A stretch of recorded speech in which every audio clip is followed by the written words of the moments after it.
Hey, welcome back. It's the final Jinjomail. Yep, the last one. And it's also Wednesday instead of Sunday. So you might be thinking, what? Why is it the last one? Why are you in such a rush to get this last one out? What's going on? Well, let me tell you why. So, first off, the reason why I'm rushing to get this out is because I'm actually in the middle of moving out and going back to my parents' house because I finished college. The reason why I don't sound more excited is because I honestly will have that whole reflection and, I guess, cheering noises and emotion will be for when I record again later a different Super Flight video of me just talking to myself instead of answering emails. You know, the classic thing that I started like 6 or 7 months ago. But fuck, where was I going with this? Where did I write down? Yeah, when in my parents' house, it's kind of hard to record because all the walls are paper thin. I don't want my dad coming up saying, "Who are you talking to?" And then he like tries to, you know how parents like try to over-relate to you too much and try to pry into things too much. It's like, just, I'm good. Like, leave me alone, right? Won't be impossible to record shit, obviously, but you know, I'd rather get it done then and there. But the bigger reason why I'm like ending Jinjomail is just because like it's just been a really good procrastination tool for me to like avoid work, just because like when I record the video, I record in MKV and then I sit and wait for it to convert to MP4. Then I do the edits and then I sit and wait for the render bar to finish. And for whatever reason, I'm just so obsessed with waiting for the render bar to finish rather than oh fuck, that would have been a sick combo. Let me save that map while I'm at it.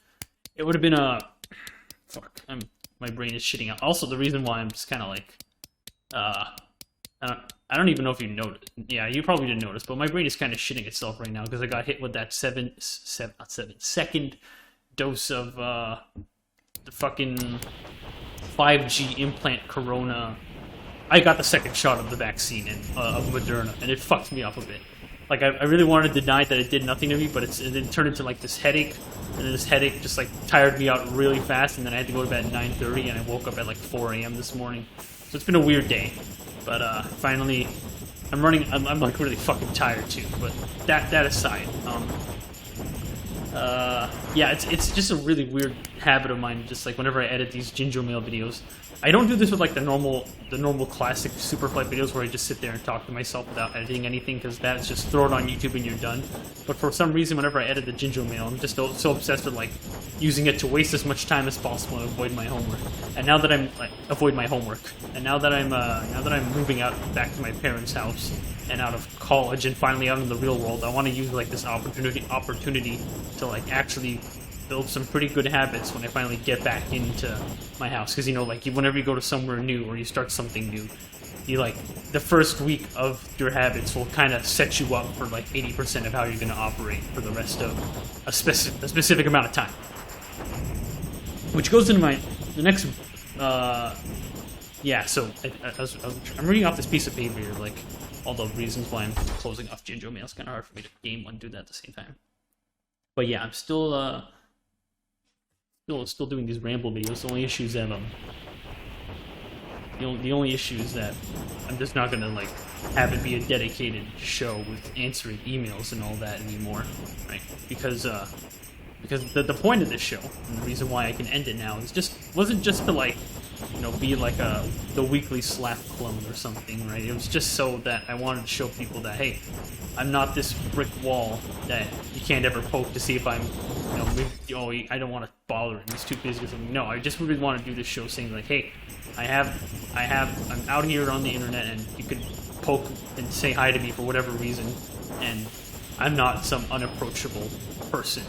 And I think that I've accomplished that with this Jinjomail series, because what I want to say now is whether you're watching this now or you're discovering the series again in the future, and maybe you're like, oh, I wanted to say hi to you and put Cap B in the video. While a screen cap of your email may not be in the video anymore, I did want to say that, hey, if you ever want to just poke me about anything or just say hi or whatever else, I am just, there's literally this email address right here on my website. Just poke me and just say hi. I'll chat. I don't bite, and you know, it's like, I like hearing from people, and yeah, you know. So that was the real point of Jinjomail, to show that, hey, you can say hi. If you want to ask me a question, I'm not like this unapproachable person. Just email me and say hi, you know. So yeah, that's really what I want to accomplish with the series. And since the editing is kind of a time sink, because, you know, even though it's very light editing, I still, like I said, for whatever reason, I just like to sit there and wait for the render bar to fill up before I do anything else, because my brain just likes doing things one at a time for whatever fucking reason. I've just lost my ability to multitask over the months, or the years, rather. Yeah, I'm talking in circles. Let me go to the next thing. Oh, yeah. Now, the other thing that I mentioned before is how, oh, hey, aren't you, like, big on this idea of posting frequently to, like, show that you are, like, have a voice and you have an existence on the internet and, like, you feel validated by posting often? How are you going to get that with Jinjomail now? And it's like, yeah, I get that, right? That's definitely the angle I want to go for with wavetro when I return to that channel, like, posting frequently, and it's, like, my way of just, like, you know, being heard on the internet. But with Jinjomail, it's like, I don't know, I just don't want to do it anymore for the reasons I already said, and because I will no longer be in college and I'll finally have a lot more mental energy and won't be like fucking thinking about my English homework that's due, or this essay or paper or project that's also due, all at the same time. I'm pretty sure I'm gonna find other cool things to post in the meantime, like, you know, won't be as personal, but, you know, it's something, you know, to show you that, hey, even though I'm taking a year off from my main channel, I'm still, you know, alive, right? So expect that. I hope my game audio isn't too loud, by the way. Fucking audio problems have just plagued me this entire series, but whatever the case. What else did I put on this list?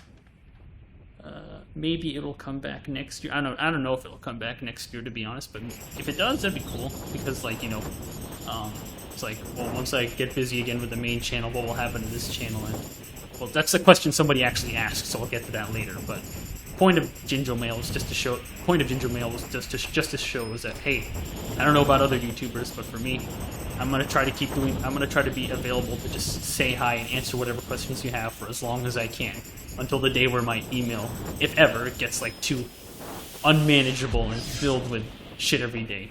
You know, I'm here, right? I have 0 messages in my inbox. You know, you can come and say hi. I don't bite, but yeah. Whatever email, I already put it on screen earlier, but whatever email is on wavetro.net, you know, you can say hello. It's literally in the email address right now, right? So, with that being said, without further ado, let me show you this intermission. Check this out. It's fucking someone named FBI. Well, I know the person on my server, but look, there's fan art of the Jinjo Gaming Jinjo, and it says Jinjomail, and it's on Superflight. That's cool. I'm glad my tax dollars went into this. And then look, someone also made me this video here. I'm not playing the audio right now because it's loud as shit here. I'll play like 2 seconds of it. Yeah, okay, that was loud as fuck. But yeah, it's a funny explosion, Jinjomail ending, whatever. And if you want to find that video, I don't know. That Andy here probably put it on the gallery or something. I'm not sure, but somewhere on my server, Discord server. Whatever the case, the reason why I even got those things is because I was actually really surprised when I announced that this would be the final Jinjomail that I got 2 pieces of fan art thingies that I just showed here, and I got 12 emails. Holy shit. And it's like a total of 30 questions, so like, holy shit, buckle up, we got a big one tonight. Well, today. I don't know what time it is for you watching this, but hey, Jinjomail's gonna go out with a bang. And remember, if you ever have anything you want to talk to me about, even though it won't be like in a video where you're with your email on screen or something, you know, say hi. Maybe I'll put it in my normal rambling videos where I don't have any editing. Okay. Hey, I love your 3D animation videos, and I recently found out about your Jinjo Gaming channel. My 2 questions for you are: 1. How do you find a balance for work and hobbies, as well as having time for your personal life? 2. How do you build an efficient routine without getting bored of it? I ask these questions because I quite often switch routines in order to stay motivated, and it stumps my creativity at times. Oh, good questions. Sorry, it was a burp. So wait, what was the first one again? It was, how do you find a balance for work and hobbies, as well as having time for your... Okay. So for my own work-life balance, it's going to be very different starting tomorrow when I'm like back in my normal house and not having any college and looking for a job, I guess. But I'll tell you in the context of my college work, right? It's actually quite interesting because most of my work efficiency, or at least in recent memory, the most memorable bit of my work ethic comes from avoiding my actual obligations using work and hobbies, right?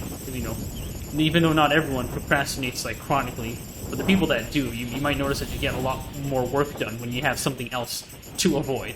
And even though for the longest time I wasn't really a procrastinator, lately I've kind of developed into one just to keep up with college in general. And that's why I was able to like pump out so many videos while I was working on Stickmen 2020 when college was in session versus trying to get back on track in summer vacation when I didn't have good habits set up at the beginning of the vacation. And I was just kind of floundering to get work done because I was just so used to relaxing and rotting on YouTube every day in that summer, you know? But, yeah, I think for balancing work, hobbies, and... So, yeah, work and hobbies, and I guess projects and stuff. It's really a matter of, well, hang on. Let me see what your email's problem is. Try to attack it from that angle. Switch routines in order to stay motivated. It stumps my creativity. Honestly, it's a good thing to keep switching routines, just because, like, well, actually, no, that question depends. But whatever the case, my routines switch a lot too, right? And I think I kind of have had the same problem with you sometimes, where it might take me a bit to find like a consistent work schedule, and then consistent work schedule over time equals consistent output or ideas, right? I think what really helps me the most is even though I don't do it all the time, like you might have tried this already before, but it might not have worked out, and that's okay. You still got to keep trying. Is that you just got to find like write the structure of your day down on paper or something. Like I know some methods for this include what is it?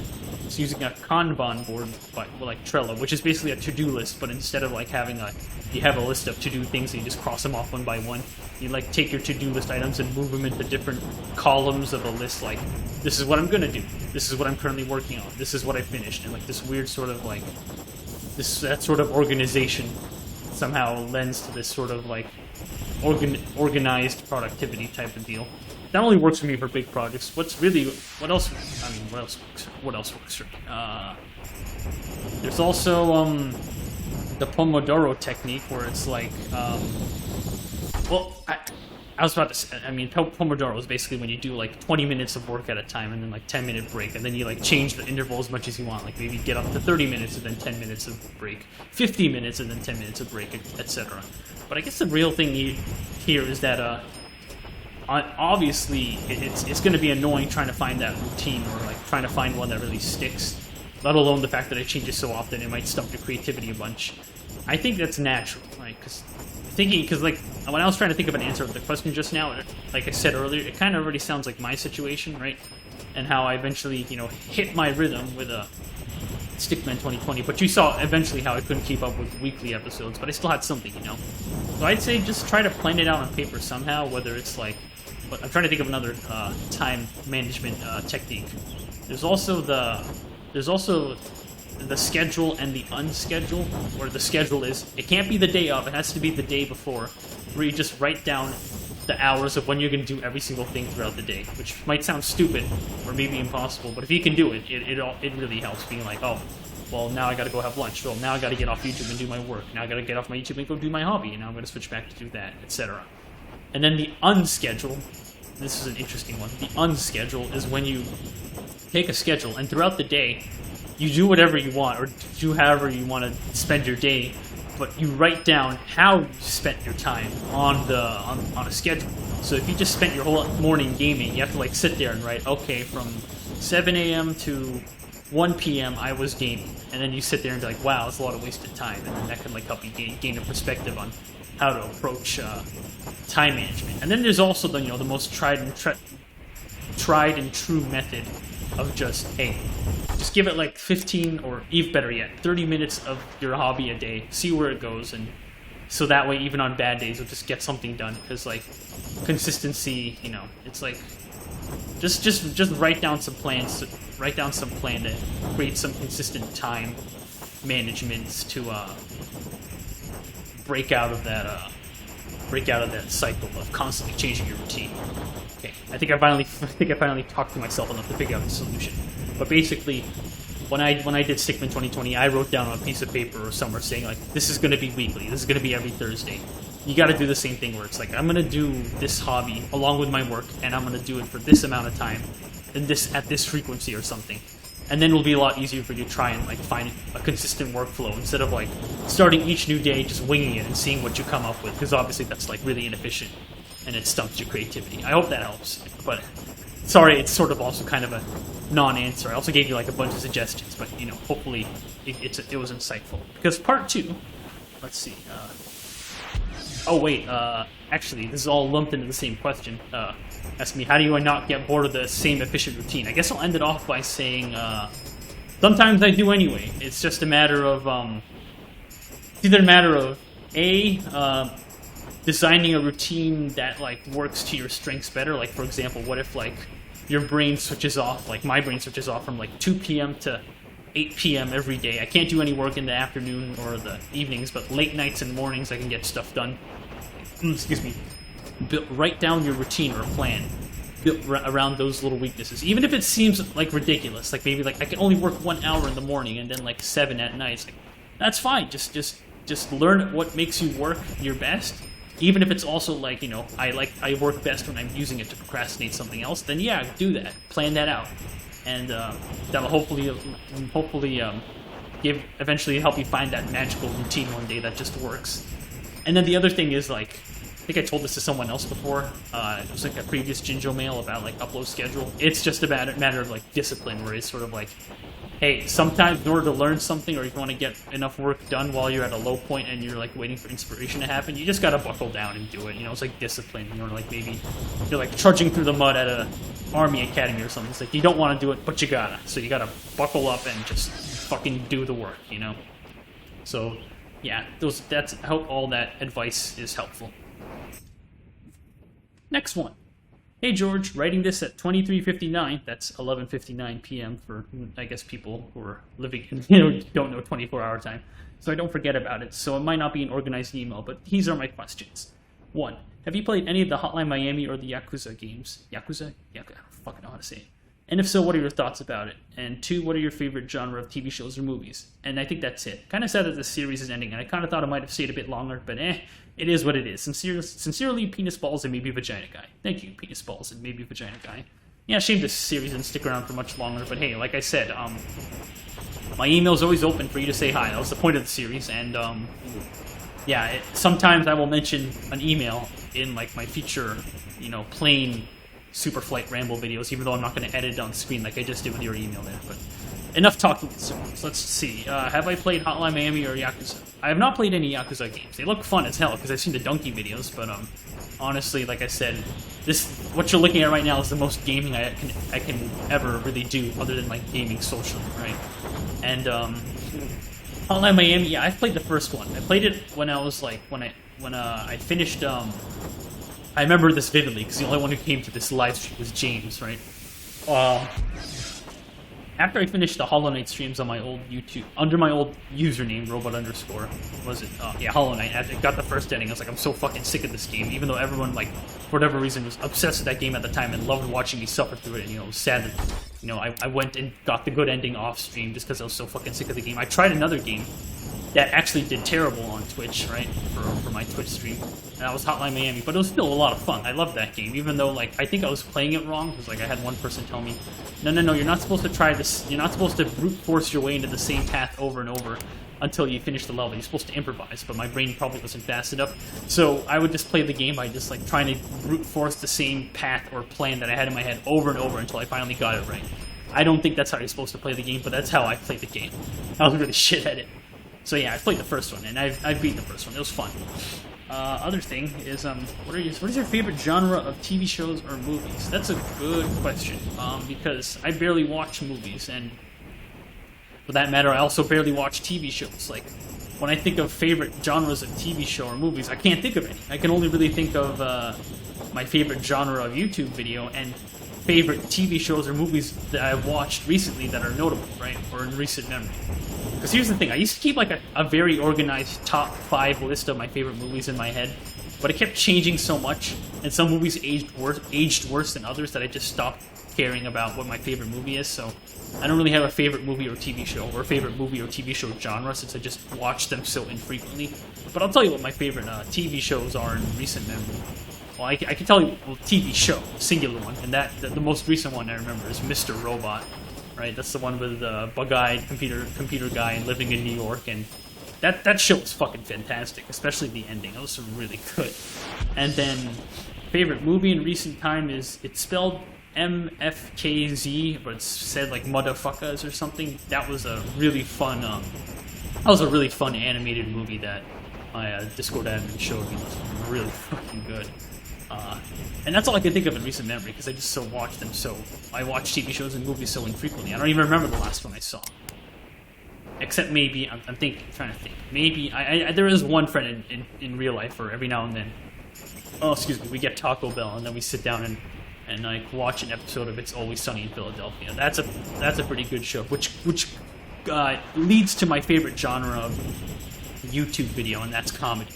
Easily comedy. I love that shit. It's just like, it doesn't waste your time. It's nice and fast paced, and I mean the stuff that I watch, and you know, it's a big influence on what I make. So yeah.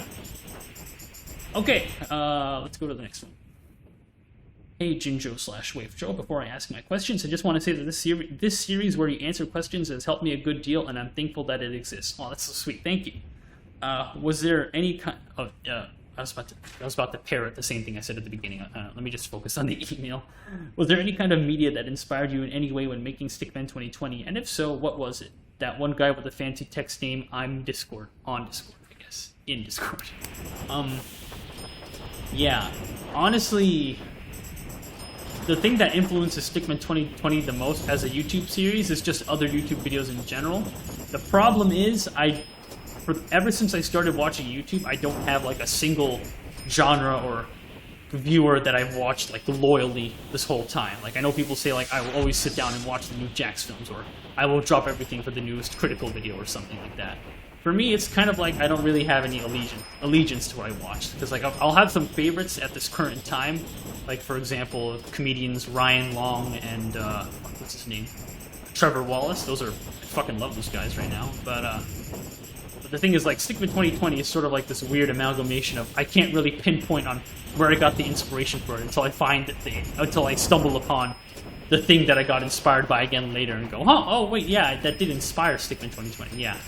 Which might be an unsatisfying answer, but I guess what could probably also help your answer is what I said just now in the last question, where my favorite genre on YouTube is comedy. Like, who else? Ian Kung, Gus Johnson. I mean, those guys have kind of slowed down on their comedy, so maybe not so much them, but you know, they were still like, you know, their older stuff was definitely is an influence, and whatever else. Like, and then how I mentioned before, how there's the giant list of when I did the interview for Wikitubia, and how half the names on that list of favorite YouTubers are now outdated, right? Because I just keep switching up what I watch, right? So, yeah, it's maybe that helps the show's uniqueness. Maybe that fucks me over if I accidentally copy too much from one source. I'm not really sure, but yeah, to answer your question, I can't really pinpoint what Stickmen 2020's inspiration is, other than all the YouTube I've watched mixed together, which is this big, I don't know if the name, coagulated is the right word for it. It's just this unrecognizable mass of things I like from many different videos and different creators, and the fact that Stickmen 2020 was also the result of years of experimenting to find a good video format to work with my medium of choice, which is 3D. So yeah, hope that answers the question. If not, you can just write an email. I won't answer it in a future Jinjomail since this series is ending. But still, if you are still confused about it, you know, just email me again. I'll clear it up for you. Next one. Let's see here. Hey wavetro, I have a couple of questions for the last episode. One, is this something I have to split? Yeah, this is something I'm going to split into 4 questions. I'll read the ending first. Well, I hope you're doing well. That one guy in your server for the last time, maybe. Not really last time, but whatever the case. I mean, like last time for like a dedicated Jinjomail show. Like, the only difference between this show and my normal Rambo videos is that I actually edit this one and I put a little fucking email emoji in the title, but whatever the case. Question 1. Since you're ending the show, will it ever return in the future? Maybe. I mean, it all depends on like whatever, because like, what is it? As I go and use the second half of this year to find a job, so I know so I have my feet on the ground to get back to work on K folder. I don't know what that's going to be quite yet. It's a little terrifying because I haven't had that much time to think about it until now, as in like tomorrow now and very soon now. But and it depends, because like, even though I want to be as an approachable of a person as possible, on the off chance that one day there's just too much mail to sit through or something, it might become that might become less of a case, and then I might be less inclined to, I don't know, maybe do the episode or something just because there's, you know, so much I want to go through and answer. But it's I don't really know. But for the time being, it's probably, I'm gonna go on the safe bet of probably not. I mean, I'm not sure. Thing is, all I can say is I just want to stop it now, just because like I don't want to deal with editing these gigantic video recordings and screen capping the emails and all this and all that, you know? It's just like, oh shit. Yeah. I'm not sure. Here's my answer for you. But, God. I thought I'd have a more organized answer to that. Sorry for making you guys wait all the way till that point to just get a non-answer. Question 2. After you return to K folder 2, how often will you upload to Jinjo Gaming? That's a good question. Ideally, I would like to be in a world where Jinjo Gaming barely gets any uploads. And you might be thinking, oh, that's depressing. Why is that? Because Jinjo Gaming is really just my channel where I can act like anyone else's YouTube channel, where you can just upload whatever you want to it and like not really worry about like sticking to a consistent theme or whatever, right? Or not be bound to some like expectation of quality. Oh shit! Yeah, I'm yawning. Expectation of quality. Sorry, that was a weird yawn. But whatever the case, what I really want with my videos is that I want to be able to like post frequently enough to it where a second channel is basically not necessary, because you're getting the entirety of my personality on a main channel rather than going to the second channel and discovering more, you know? Obviously that I'm not going to never upload to it when I get back to the main channel. It's just that in an ideal world, this channel would probably get like at most one video a month or something, just because like like I said, I want all my creative output to be on like the main channel, because like the only constraint I'd like to have on the main channel is just make something in 3D and make it and make it presentable in a way that where someone who's completely new to you can enjoy it. And like, if I can do that with every single idea I have, and not just like, you know, throwing 60 seconds of me corrupting Mario Party 9 on Jinjomail and calling it normal game of Mario or something, you know, it's sort of like there's these barriers of like trying to figure out what's going on, and it's not very easy to get into. And it also isn't like it also is like energy that could have gone into a video on the main channel. So I don't know. Like I said, I really wish I could just do everything on one channel. Maybe just some other way to like divide it a bit better. I'm not sure, but whatever the case, it's I'll hope that clears it up. Like I said, I would like to upload less to it when I get back to wavetro, because that tells me I'm like using as most energy as I can into the main channel, which is what really matters. Yeah, fuck having multiple channels. That shit's annoying. Fucking Christ. Oh, hey, it's me, Toby Turner, Toby Games, Tobuscus, Toby Vlogs. It's like, come on, just get one channel. Or two. Christ. I don't know. Here I am with 2 channels. Here I am with also another 2 channels of my old abandoned usernames. You know, technically have 4 total. What's wrong with me? But whatever the case, yeah. I do like consolidating my shit. When will you do another fan art? Okay, question 3. When will you do another fan art collection video again? Oh, I'm not sure. Honestly, definitely it's going to happen. Another one's definitely going to happen, because I have, like, in total, 40 pieces of fan art that I'm sitting on, maybe more, could be 50, that I would like to throw together in a video for, you know, Jinjo Gaming, right? It's just, it was a really awkward timing for the last fan art video that I did, just because I just wanted to, like, post all those, pieces of fan art that I got for whatever reason, rather than sitting on them for later. And so that's why I have like this awkward timing of having even more fan art from the end of 2020 that did not make it into that last video, on top of all the stuff I've gotten so far in 2021. But whatever the case, yeah, at some point I would like to do one. I'm not sure yet. It's like the same thing with like the idea of reacting to Cooler Now and the Robot _ videos on my 2 old channels. You know, it's like, yeah, it'll definitely happen, and I just don't know when yet. But you know, definitely before the end of the year. I'm not sure yet. And then number 4, can I mail you something? It is called Jinjomail after all. You're most likely going to say no. Yeah, I'm going to say no on that one. Just because, you know what's fucking terrifying? Because obviously when you do one of these things, it's a YouTuber going, hey, I just opened a P.O. box. Come mail me shit. It's like, oh, cool. You can mail that YouTuber shit. But it's just this terrifying idea that,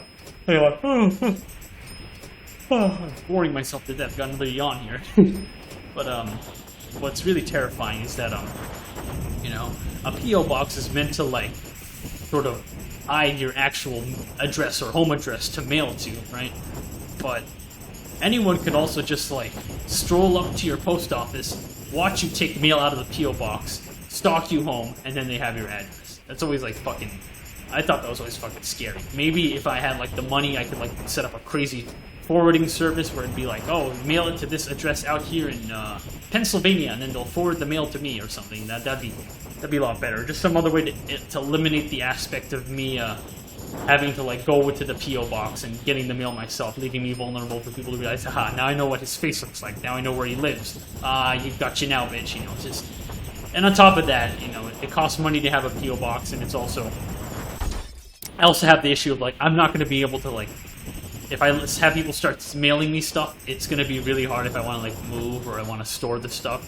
Just because, like, there might be so much of it that, I might have to, like, throw it away just to move it around. And that's like, no, fans sent you. What's wrong with you? So I think I'd rather just, like, have the peace of mind, like, not having any mail come into me. So yeah, that's my reasons on top of, like, you know, the identity security and whatnot. Hope that makes sense. Alright. Next one. This one's got a picture. For my last Jinjo Gaming mail questions, since this show is ending. Do you have any super... Oh, wait, let me read the ending first. It's 3 questions. Anyways, take care, George, and farewell, Jinjomail. It was a real fun show while it lasted. And then it's the salute emote, excuse me, from my server. Lovely shit. Love it. But let's get to these 3 questions. And 1, do you have any super big goals for your future with 3D you're cool with sharing? I don't want to disclose anything right now. I'm gonna have to skip that one. 2, if you had unlimited time, what would you want to learn, be able to go and do more of, and or try out? Oh, fuck, that is a great question. I don't know. I have to think about that. If I had unlimited time, fucking shit, I just kind of want to do more of the same shit I'm doing, I guess. Like, I don't know. Like, I just really. Shit, you got me stumped there, buddy. But honestly, like, with the shit I have planned now, like, you know, do more 3D, maybe try music, etc., etc. You know, I guess I just do that, right? But if I had the extra time, I don't know what else I could think of. Oh shit! Oh, not again. Fuck. Stupid yawns. But what I was gonna say is, yeah, I mean, maybe I'd have time to catch up on playing video games. I'd love to have all the time in the world to, like, reply to every single email I ever got if I had, like, 10 billion of them, right? What else? Probably watch a lot of YouTube. I don't know, it's just, like... It's kind of hard for me to answer this question, because it's, like, under this assumption that there's something I wish I would be doing, or something that I am unable to do, that I won't ever be able to do unless I had more time. But all I've ever really wanted was for college to get the fuck out of my way. And now that it is, I don't really have, like, a sort of thing where I can think and go, damn it, if only I had more time. I wish I could do this, this, and this. I won't know that until, like, a month from now, and I'll know for sure, oh, I don't have time for thing A and thing B. But I actually might have time for all the things I want to do now, because, you know, if there's anything that I've learned from college and all this time spent on doing things you hate doing, and you think about all the hobbies you'd rather be and projects you'd rather be doing right now, I think I could pick up the time management abilities really well to, like, you know, kind of work with what I've already got, rather than imagining some scenario where money or time was not an issue, you know. That being said, the only other thing I can think of is just, like, sort of since I've been an indoors person my entire life. The only other thing I could think of is maybe I wish I had, like, the time or the energy to, like, maybe, like, I don't know, learn how to do something outdoors, like, fucking skateboard? I don't know, no, I've missed my window of opportunity for that. I'm fucking old as shit. Actually, well, not that old, but, you know, I missed sort of, like, the prime year for that, but whatever the case. Yeah, I don't really feel like, my answer to that question is I don't know, because I don't feel like I'm going to be, whether maybe my ambitions are just a little too low, or maybe my free time really is as plentiful as it might seem, because it seems very hopeful now that I don't have to deal with this college shit anymore. Or whatever the case, I just don't have an answer. Sorry I kept, like, cutting off my sentences before I finished them properly, but, yeah, you kind of threw a wrench into my brain there. I don't know how to answer that one, but, let's go to the next one. If you had... oh, wait. I just read that one. Do you plan on ever doing a face reveal, or is there no reason/desire to do so even in the far future? I think I would like a future where I don't have to do it. The only time I'd imagine doing a face reveal is if I have to. Like, if I'm like, maybe someone spilled the beans and found me, like, in public or something, and I'd be like, ah, shit, well, I guess there's a face reveal. But then it'd be back to, like, normal videos of me where I make where I don't show my face, you know, or some shit like that. Or maybe I have to show my face because, I don't know, maybe my account gets hacked and I gotta, like, that would really fucking suck, right? Or I know Scott the Woz had to do that for his Twitter, where he holds up his piece of paper and says, I am Scott Wozniak, I'm the owner of this Twitter account, or some shit like that. Granted, I don't give a shit about my Twitter account, and it could get banned for all I fucking care, but, you know, you get the idea. Like I said, I'd only really show my face if I have to. Of course, you know, there's, like, I'm missing out on, like, this opportunity to, like, show myself at a younger age, and then look back on how far I've grown, like, physically in that matter. But I think I'm pretty comfortable with giving the least amount about myself out on the internet, you know? Other than, like, you know, the things I talk about for hours and hours on end on this Superflight show, you know? So, yeah, I'd rather not, you know? Okay, next email. Oh, this one. Okay. This one I had to do my homework on. Let's see if I remember it. Do you think you could beat up the Beatles from 1966? If you couldn't take them all down at the same time, which one do you think would be the easiest to beat? Okay, so I don't listen to the Beatles, but I did my homework to figure this out. So, I first looked up Beatles in 1966 to see why the person who wrote this email and specifically picked that year. And the only notable thing I could find is that they did a third American tour that apparently got a lot of backlash because one of the band members said the Beatles are more popular than Jesus. So maybe that might, like, put the Beatles on edge and therefore make them more primed to beat the shit out of me, right? That said, I don't think I could take all of them at once. So let me go through each character one by one, right? I mean, well, band member. The reason why I don't think I could take them all at once is that even though I barely got any information about the 4 band members, all I know is that the idea of trying to fist fight a drummer is just fucking terrifying. I don't know what it is, but, like, I imagine drummers are the kind of people who, like, fucking win fights, you know? Which is why I don't... Maybe Ringo is the chillest dude of all time, but I don't know. I don't want to take my chances on him. He might fuck me up for all I care. And then there's also a guy named George, which, from what I understood, is just, like... Apparently he's, like, really shy or something, and he's just, like, one of people's favorite band members for how reserved he is. I don't know. That's what I got from glancing over Wikipedia. He could be hiding some Krav Maga skills or some shit. I don't know. But, maybe I could knock him out easily. I don't know if I want to strike another George like that, but whatever the case. Then comes, fuck, I forgot his name. Was there a Paul? There was, like, some other guy who's apparently, like, one of the main songwriters, or at least one of the main people who write songs, and, well, I like this level. I'm gonna save that one. He's one of the main people who write songs and make the music or whatever shit, and he has a very thorough attention to detail. He might have a very thorough attention to even though it's only with music, he might have a thorough attention to detail with, like, how he might defend himself on the street. Maybe he's got a candle. Maybe he's got, like, a...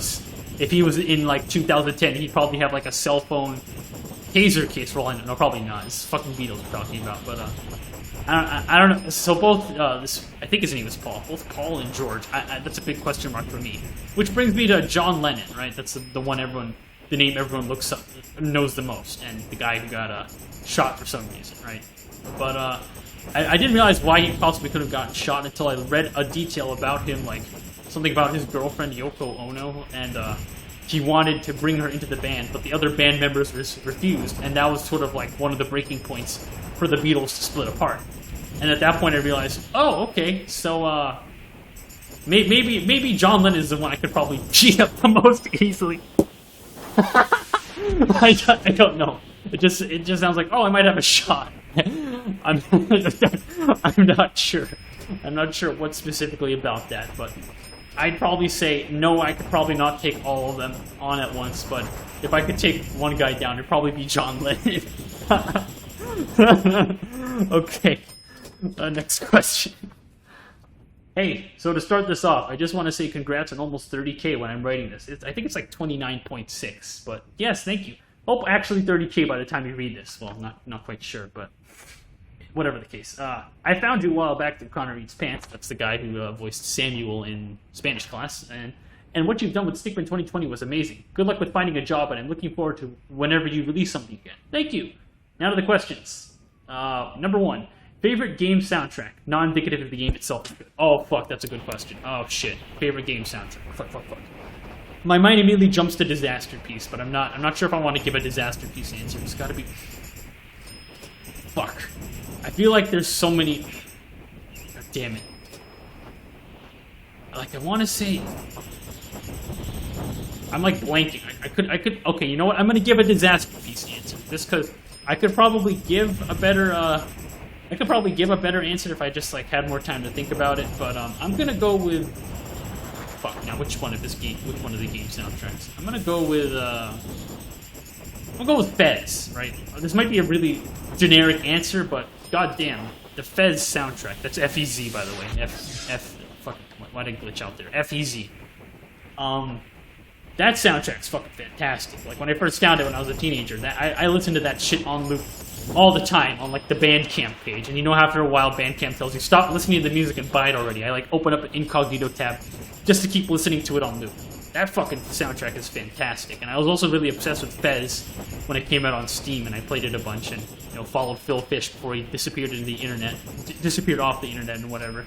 Even though nowadays, like, all the games from Indie Game the Movie have not aged that well, right? What is it? I used to really enjoy Super Meat Boy, but whenever I play it nowadays, it's just kind of eh. And the Fez, it's not really a puzzle game, it's more of a Google the answer game, and cool thing happens as you rotate area. You know, it's more of a platformer with a very low difficulty. But, god damn, that soundtrack. That soundtrack's fucking phenomenal. I was like contending with that and Hyper Light Drifter, but, you know, I only really know Hyper Light Drifter for the song Panacea, however the fuck you pronounce that. But, you know, that's also an incredible song, and probably even better than the entirety of the Fez soundtrack. But overall, the Fez soundtrack, I remember that shit fondly. And if I could, like, had the time to, like, go, if I better prepared for this question and went back and looked through all the video games I own, I could probably give you a better answer. Like, what is it? Because all I can think of right now is, I mean, one of my favorite games of all time is Monaco, but the soundtrack is just kind of like, it's good piano, not mind-blowing, but just good piano. And then Owlboy, which I really like as just like a story-wise experience, not so much the gameplay. Also had a pretty phenomenal soundtrack too, but I only remember like a few of the songs. Meanwhile, with Fez, I can think of like Compass, I can think of Beacon, I can think of fucking Death, I can think of Death. I can think of holy shit, I'm blanking. Oh my god, that second dose COVID brain power is not helping me right now. But yeah, I'm gonna have to go with the Fez soundtrack. Number 2. A little sneak peek of what's coming for the story of Cave Folder. You don't have to answer this. I'm going to have to skip this one, just like question 1 on the last email. I'm not saying a word on what I have planned for 3D. You're just going to have to wait and see next time. Number 3. What would you change about your childhood, if anything? Holy shit. Oh, that's a hard-hitting question. Let's see. My childhood. Well... Like, I think about all the little fault points in my childhood, right? So I was basically, you know, I was basically a huge computer nerd and, you know, like, loved to stay indoors, and I loved my Nintendo DS and eventually 3DS later on, and really averse to sports. So I was kind of on the chubby side, you know. I mean, still am, a little less so, but, you know, I'm working on it. But, whatever the case, yeah, I'm trying to think of all, like, cause, like, one thing I would obviously be like, maybe I should have done a team sport in high school or something, and maybe that would have done me a lot better, because, like, now I can't experience that anymore. Or maybe I wish I really tried that skateboard instead of learning how to use a scooter, avoiding a bicycle, and then never learning anything since. Because I don't know how to ride a bicycle. I was afraid of falling on those things as a kid, and I was also afraid that if I learned how to ride a bicycle, my family would drag me out on bike trips, which I didn't want to do because I just wanted to stay inside and play computer all day. So I guess, yeah, that's why I only know how to ride a scooter. What else? Let's see. I mean, I was about to mention something else, but I don't know if I would reveal that personal thing about myself. I don't know if I mentioned my diagnosis yet, but you know, I'll just not today. Today's not the answer for that, but I mean, one of the defining things about my personality, I guess my workflow, and holy shit, this level is cool. It's like straight up K folder. I gotta save this one. One of the things that I think about, I guess, is how I basically have siblings, right? And the siblings would always play. I'm trying not to like say too much about my siblings nowadays. Now that I'm trying to like, you know, not give too much away about myself and how people could like trace it back to me or whatever. But whatever the case, I basically, even though I had siblings, there's like 3 of us total, and it was really, I was just really isolated a lot. You know, it's just kind of like my older and younger sibling would always play with each other a lot. I was just kind of like left alone to the side. Every now and then I would try to jump in and then they'd include me, but oftentimes I'd eventually just kind of get like, I don't know if I did it to myself or if like I would do it, or if it was just happened to be outside of my own control, but I just kind of isolated myself a lot, and just been always kind of a self-isolating guy, you know. I don't know if that, cause what is it? Had it not been for that, I wouldn't have like that independent. That's a stupid word. I don't know what the word is for, but I wouldn't have like that. I guess that drive to do things on my own, like really strongly, you know, because like buckling down and making that entirety of Stickmen 2020 that I did, or whatever else I did, or like, you know, spending several hours of my spring break that I did working on Cape Holder 1, right? I did that all in isolation. I just kind of sat there on my ass and just did it all on my own, you know? And even though it's fucking crippling or hurting me a lot in, like, you know, having a network and job prospects right now, I'm not sure if I'd want to change that. But But yeah, overall, I wouldn't really know what to say, because like, you know, I'm already still thinking about whether or not it was a mistake for me to not have been more stubborn about not wanting to go to college. But I'd rather just not dwell on the past too much, you know, just figure out what I can do now rather than back then, you know. I'm trying to like let go of the concept of, I guess, regrets haunting you for the rest of your life. That being said, if you have to point a gun at me and really choose something, I'd choose like an embarrassing moment as a kid. Like, what's an embarrassing thing I did as a kid? Let's go on to the next one on this list. Any thoughts about what happens after death? Oh shit! What happens after death? I might have to pass on this one. That one's fucking terrifying. You could really like. Let's not. Let's. Fucking Christ. That one's scary. Do negative comments ever get to you? And if so, how much does it affect you? That actually. I've been getting a specific kind of negative comment recently. I will go into it more in depth on the other rambling video that I have that will come out on Friday, right? It's an uncomfortable topic that I have to discuss because these comments call out, you know, something very touchy that I specifically did in my pigeons video. A certain word, you probably know the one. I will talk about it later this week. But other than that, I think with the hate comments I've gotten, like the ones that come to mind, there's two kinds, right? There's the ones on YouTube, which is surprisingly I've gotten very little on YouTube. Like I expected a lot more, but all I really get on YouTube are just like these, like, you know, honestly, these kids in the YouTube comments section are crazy. Like they don't care how much effort you put into a video or how much intricate story or detail you put into it. If they don't think it's good, they'll just straight up say, "Yeah, this is trash, bro," and it's like, thanks, I guess. I mean, I sometimes get some of those comments where it's like, this isn't that, boy. This video is cringe. And it's like totally overlooking the amount of effort I put in the video, but it doesn't matter. I think it's so funny because like it's a viewpoint you never really thought about, like, you know, because it's like, you know, videos sometimes need to be seen through that lens of like, forget the visual fidelity. How does it stand on its own or whatever. But either way, the hate comments I get in that regard are usually kids that I can't understand because they're saying like, this sucks. And it's like, well, what about it sucks, you know? And then the other kind of YouTube comment that I get is just for whatever reason, my Dat Boy shitpost of him, like, was it When You Stub Your Toe, Frog Speaking Chinese, which is now at 600,000 views, Christ, is that I get people saying, I don't get it, this is stupid. And he's like, you're right, it is stupid. Please watch my other videos, they have more substance, right? And, yeah, the only kind of comments that really fucking sting me is my imposter syndrome that I had when I started uploading to Newgrounds. Because my 3D video style, even though it's like, it can also be seen as a way where it's like, oh, you only do your 3D the way you do because you're more focused on, like, shitting videos out for an algorithm or whatever, and you're focusing too much on quantity instead of quality, right? But, you know, the real reason why I do that is because I need to work fast on these videos, otherwise I'll get disinterested in them and then they'll never be finished, right? But whatever the case, I felt like I never put in nearly enough visual effort or artistic fidelity into I'll call them animations. I really hesitate on calling them animations just because how simple it can really be. But I was really terrified of like posting my shit on posting Stickmen 2020 onto Newgrounds, even though the fact that pretty much everyone loved the shit out of the series, which I'm really grateful for. I still got the comment every now and then of my worst fear, which is someone going, hey, yeah, this is pretty good, you understand the basics of Blender, but it's kind of simple. It's not really in the spirit of things. Like, I remember that clear as day, and I was just like, oh, fuck, I'm a fraud. I'm a fucking fraud. What am I doing on this website?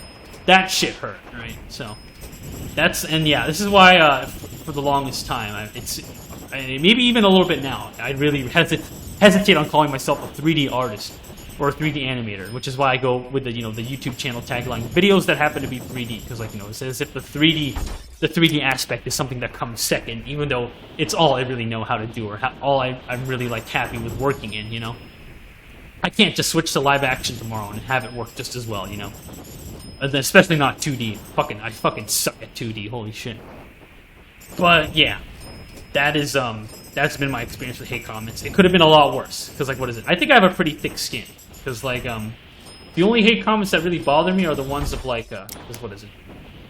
The only hate comments that really bother me is when someone has a really good point or really good criticism, and then they use that to, like, hurt me a bit. And it's like, god damn it. I know I deserved hearing that, but fuck, you really threw salt in the wound, you know? But, yeah. And then there's also, you know, like, stuff about, what is it? I guess, like, actually, no, that doesn't count. That doesn't count. I was about to talk about, like, you know, jokes made at the expense of, like, you know, physical traits, like, you know, my race or my gender or my sexuality or whatever, or some other shit. But you know, you said hate comments on specifically my video, so I don't want to spread into that or whatever. But because it's probably not really something anyone wants to hear anyway. Just me complaining that you know, but you know, whatever the case, I think that the internet should be as open with free expression as much as possible, you know, like, and you know, this is starting to bleed into the topic that I really want to talk about in Friday's video with the pigeons. Let's not get into it. Coming soon. You'll hear the rest of that train of thought. But yeah, my overall experience with hate comments overall has been pretty tame. I'm very lucky, I guess. It'll probably maybe get a lot worse once my channel picks up even more speed, if ever, you know, but whatever the case. I'm not sure you've ever dealt with anything like this, but how would you deal with feeling inadequate all the time and feeling like a waste of space who only brings trouble for other people? Ooh, good question. Okay. I was really hoping I'd get a question like this, because I really want to, you know, help people, you know, who have like a sort of insecurity or something. And I'm going to answer this question by answering a different question, right? Because the way I'm going to answer this question is that we're gonna establish this this rule or whatever, or what's helped me. Creative expression has helped me with my own identity problems. So we're gonna see it through the viewpoint of that, right? And the question I want to answer that also will probably help you answer your question, maybe. Well, I mean, it'll answer the first half of it. Is just, how do I not feel inadequate when I go and look at everyone else's work and realize how much better they are compared to me? I think that's a fucking horrible thing that I suffered with, like, early on in my 3D learning / career. Like, all these crazy things everyone can do in 3D or even 2D. Like, look at this, like, kid who's barely finished high school, and he's making, I don't know, 5 figures with these super elaborate commissions that take him like a single day to make. He's a super talented painter from the very age of 7 till now or whatever, and it's like, wow, I feel like garbage. that I didn't have a huge head start like this person. Because, you know, with the advent of the internet, it's terrifying how good people can get at something early on in their life. Right. That being said, what I've kind of learned with you know, feeling inadequate, like I said, I'm answering this in the context of like using creative expression to, like, you know, sort of feel like you have worth. But if you ever feel like, you know, your creative work or yourself is inadequate because everyone seems so much better than you, the answer is really because you may not realize it, but there is only one of you, right? You might be thinking, yeah, no shit, there's only one of me. I hope there's not anyone out there doing identity fraud, right? But it's kind of like, how do I explain this? Let me think of a hypothetical character. Let's name her Clara or some shit, right? So Clara, she does 2D animations. She's just starting out, right? And she's into I don't know what's his interest. Fucking let's say fucking Christ, my brain is blinking. Let's say she likes collecting stuffed animals and no, that's too generic. I'm trying to think of like really niche interest here, but fucking she likes herpetology, which I don't know is a study of lizards, and she also likes I don't know skiing. I'm sorry, this is really like fucking. You might not be following along. You're like, okay, it's like, okay, you have this person named Claire starting out 2D animation, like skiing and lizards. What's going on here, buddy? Okay, I'll tell you what's going on. So, obviously, when you first start out with 2D animation, right, and you're so focused on trying to get good at it, you're gonna go online and you're gonna see people a lot better than you, and you're gonna feel like dog shit, right? But the thing about what makes like something, I guess, like if you've ever noticed, like if you only ever do like one kind of creative medium, like let's say 2D art on Twitter or whatever, and you only do characters, you kind of start to wonder. It's like, hey, you know, my stuff gets a lot of... Oh, sorry, Clara, in the perspective of Clara. Clara, like, let's say she makes characters on Twitter, and like she goes like, yeah, you know what, I'm glad that my stuff gets attention here and there, and that I feel welcome in this community, but sometimes I wonder, like, how does my stuff really stand out? You know, it's like, how do I really know that? I guess, I don't know if legacy might be too much of an overstating word, but you know, it's like, how do I really know that I'm truly me or carved out this sort of identity or part of myself? And that's usually what leads into then like looking at people who are clearly better than you and clearly have spent more time than you, so it's an unfair comparison to begin with, and you start to feel inadequate, saying, oh shit, well, now now Clara's 2D shit. She feels like, oh man, I'm garbage, right? But the thing is that what makes shit stand out, or what people might not realize, is that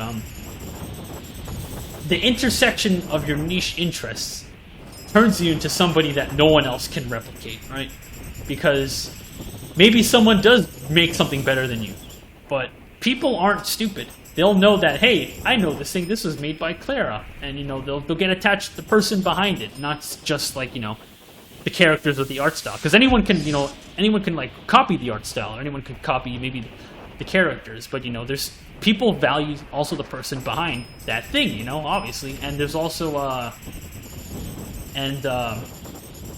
was I going with this? I kind of thought I'd build off on that point there, but let me go back to my main point of saying how, like, let me bring it back over to my videos, right? So now I'm gonna try to mirror the example I set up with this imaginary Clara character, and I guess like explain what I really wanted to say, which is what the how I solved my own feelings of inadequacy with 3D, and that's with, okay, people obviously know how to model better than me, they can sculpt better than me, they can animate better than me, right?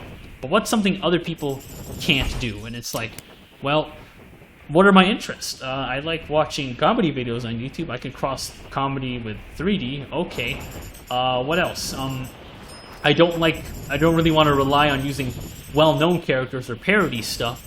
So let me try making a character that has a neutral enough design so that anyone can relate to it and can jump into it at any point, right? And then pull it all together, and there you have Stickmen 2020, and it's like, is there really a tutorial out there? Like, obviously you can recreate the look of this video, Stickmen 2020, if you know anything about 3D, like, really easily. But can you emulate the pacing? Can you emulate the writing style? How easily can you emulate, you know, all the finer details? So, that being all said, what I'm trying to say is, like, you may feel, like, inadequate, but, like, you may not realize that that inadequacy might just because you're focusing too much on one facet of yourself. And you may not realize that, you know, there's more to you than that.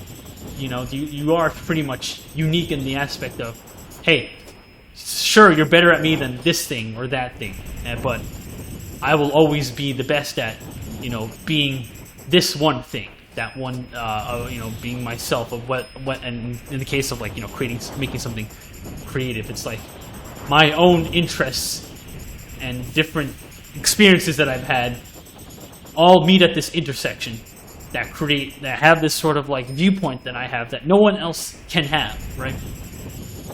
And fuck, I'm really starting to slip on this argument. I really hope you're seeing what I'm getting at, but the thing is, like, there is a lot more to you that you're forgetting to remember about yourself whenever you look at others and feel inadequate. Because whether it's feeling inadequate for skill or physical appearance, or, you know, maybe fame or whatever else, like you're comparing yourself, like you're looking at yourself by one facet, comparing it to someone else who has more of it, and then feeling bad without realizing, hey, you know, there's also all these other things about me that all come together, you know, make me, you know, me, right? So I'm gonna start talking in circles if I don't wrap this up now, but from what I said earlier with, like, the random Claire example, and then my way of feeling less inadequate about my 3D abilities by making something, like, you know, with my constraints, right? Because, like, Stickmen 2020 works in the fact that this is the best animation I can do, so here's how I can make up for it with these other parts of myself, right? I hope, you know, you realize that you are more well-rounded than you think, and I hope that, I hope these words help you feel better in that aspect. So moving on to part 2 of your question, since it's not related to all that I said, because all that of what I just said, I've always really wanted to tell someone that advice, you know, about, you know, you are more than just one thing. What else I can think about is, well, actually, not what else I can think about is what I'm going to switch into now is, you said, who only brings trouble for other people and a waste of space. That, I think it's more of, I think that one's tricky, but definitely I can say that what really helps for something like that is that you just need, you know, it might seem stupid, but just a verbal reminder from, like, a trusted friend, or in some cases a family member. I know a friend is probably more trustworthy for this. You just have to have a friend remind you, saying, like, hey, you know, you're not a waste of space. I value you as a friend. I value you as a person. And even though to me you're just this email, I value you taking the time out of your day to, you know, write that and open up to me and allow me to, like, you know, help you figure out this part of yourself that you normally probably wouldn't open to others otherwise, because, you know, this is an anonymous show, right? And so that verbal confirmation for other people, right? It's, even though it's the only solution I can think of off the top of my head, because it's a really, like, complex situation, and I really hope that you find better days with these feelings of feeling useless. You know, I felt useless in the past too. I think just, like, being reminded that, this is a good map, I'm saving it. I think just being reminded, like, verbally, it's just, like, does so much more than you think, and you should try to seek that out if you can, or just, you know, just that outside validation will just, you know, really, sorry, this clicking noise is really annoying. There we go. It helps you a lot more than you think, even if it just seems so simple. Right? Because humans by default, you know, there's a pretty straightforward formula to how, you know, our brains work with emotions and stuff. And as stupid as it sounds, to just say, have a friend tell you that you're not useless and you're valued, just as a reminder, that helps so much, because it just gets over that hurdle of your own viewpoint of yourself. You know, being stuck inside of your head and thinking less of yourself than you actually are, because you are more. Right? God, I really want to do this level again. I hope that helps that question. Thank you for writing that one. I was like, I imagine there might have been some hesitancy to, like, put something so personal in there, and, you know, I hope that helped, because, you know, that's what I was really hoping to help people with, stuff like that. Thank you. Do you speak any other languages besides English? Well, problem with that is I actually fucking stuck at foreign languages. I'll tell you the languages that I've learned. Like in middle school, I had a bit of Spanish. You know, everyone in America learned Spanish at one point or another. But when I got to high school, the only language available was Russian. And so that was interesting, learning about, Dobroye Utro or Do Svidaniya, shit like that, right? And I've pretty much forgotten all my knowledge in both languages other than the basics, like Hola, ¿cómo estás? Estoy bien, gracias, right? It's yeah, that was a shitty accent, but, whatever the case, yeah, honestly, I even struggle with fucking English. You might be thinking, what the fuck? Or aren't you like born in America? Don't you like yes, I was. And English is my first language and what I primarily use. And even I still struggle with that, because my issue with because the reason why I don't really pick up languages that well is because I just don't use them, because I just don't talk to people that much, you know?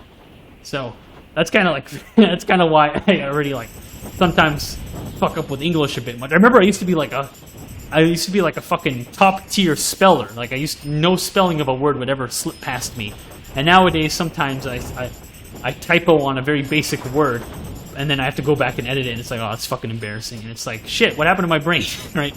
Probably goes into the fact that, with my college degree, when you go into your life later on, and you finally get to escape not having to learn the quadratic formula and all this stupid arbitrary shit, it's pretty easy to forget these basics, and then you go back and you feel like an idiot when you compare your intelligence to a 5th grader or a 10th grader who, has no choice but to surround themselves in math and science every day. And so obviously they'll know their knowledge better than you did from having to remember it from 10 years ago, right? But whatever the case, yeah. I mean, there technically is one more language, but I feel like I dox myself or my family if I mention it, so I'm just not going to say it. But whatever the case, yeah. I did learn Spanish for a bit in middle school. I learned Russian in high school. I have not learned any language since. I've forgotten both languages, and I struggle with English already. And by struggle with English, it's honestly, I honestly function pretty fine. I'm talking fine, right? I can think of my thoughts fine enough, even if I'm like, a bit slow on improvising shit, or I have to like talk in circles before I come up with my thoughts. I guess I'm a little slow in that aspect. But I mean, like every now and then, I like still kind of fuck up very basic English typos, just because like whenever I especially typing English, excuse me, my brain kind of goes into autopilot mode, and suddenly I kind of like forget. I kind of forget some basics, or like I don't really pay attention to what I'm typing, and I just typo a lot, and then I skip an entire word, and it sounds like English is my second language, and it's like, fuck, that's embarrassing. I gotta go back and fix that. But yeah, that's my experience with foreign languages. What do you suggest to someone on how to deal with being constantly hated by other people for who they are? Ooh, that's a good question. Honestly, like I said, this goes into my previous discussion of cringe culture on like why I think it was important for a little bit to exist, because like everyone, including the people who are super passionate and let one interest define themselves, especially if you're early on in your life and you're trying to figure out your identity in high school, like cringe culture is like sort of like even though it's like it obviously gets too much, it eventually teaches everyone the importance of self-awareness, and then what you do with that self-awareness is up to you. You could either double down and be like, yeah, I go outside and dress up as boyfriend for Friday Night Funkin', I know you're embarrassed, stay mad, motherfucker, or maybe you just like learn to like be more reserved and then like open up about interests when you talk with someone else, and then you can realize that, hey, I can now go ham and talk about my interests to this person now that I've fully introduced myself, rather than walking around with my interests displayed as my entire personality. So let me start with that train of thought there.